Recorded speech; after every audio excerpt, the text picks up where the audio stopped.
Saya Bob, seorang misionaris kota. Ini adalah obrolan iman Kristen. Kita sedang membahas 7 dasar iman Kristen. Dari bahasan yang lalu, kita tahu bahwa manusia itu berdosa, dan akibat dari dosa adalah hubungan manusia rusak dengan Allah. Dan saat ini kita sampai di dasar yang keempat, yaitu Yesus mati di salib untuk kita.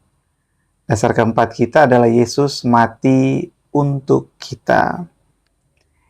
Yesus mati di salib adalah sebuah fakta. Beberapa orang mengatakan Yesus tidak mati di salib.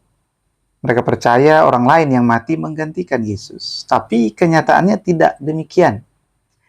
Kenyataan sejarah menunjukkan bahwa Yesus benar-benar mati di salib, bukan diserupakan, bukan diganti oleh orang lain. Tetapi Yesus mati di salib.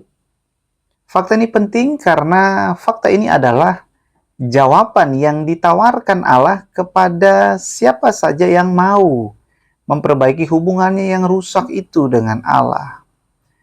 Sebaliknya, menyangkal kematian Yesus berarti menolak tawaran yang diberikan Allah kepada manusia untuk memperbaiki hubungan manusia dengan Allah. Orang yang menolak kematian Yesus berarti dia menolak satu-satunya cara untuk memperbaiki hubungannya yang rusak dengan Allah.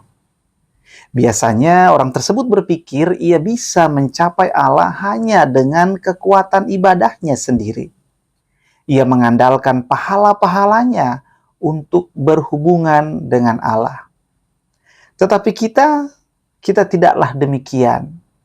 Iman Kristen kita mendasarkan hubungan manusia dengan Allah kepada kematian Yesus. Artinya, ibadah yang kita lakukan kepada Allah dapat kita jalankan semata-mata hanya karena Yesus sudah mati untuk kita. Kematian Yesus ini disebut sebagai anugerah Allah bagi kita. Alkitab mengatakan Dia yang tidak mengenal dosa telah dibuatnya menjadi dosa karena kita, supaya dalam Dia kita dibenarkan oleh Allah. Itu ada di 2 Korintus 5 ayat 21. Ayat ini menunjukkan Yesus mati untuk kita. Keselamatan hanya bisa didapat lewat percaya kepada Yesus yang sudah mati untuk menanggung dosa kita.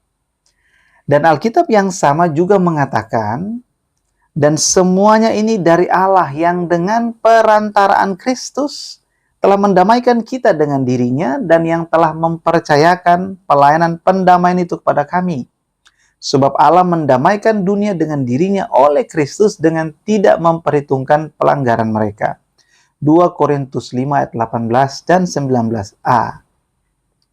Yesus sebagai perantara melakukan pelayanan pendamaian. Allah tidak memperhitungkan pelanggaran kita oleh karena kematian Kristus. Kematian Yesus ini memungkinkan hubungan yang sudah rusak dengan Allah itu menjadi baik kembali.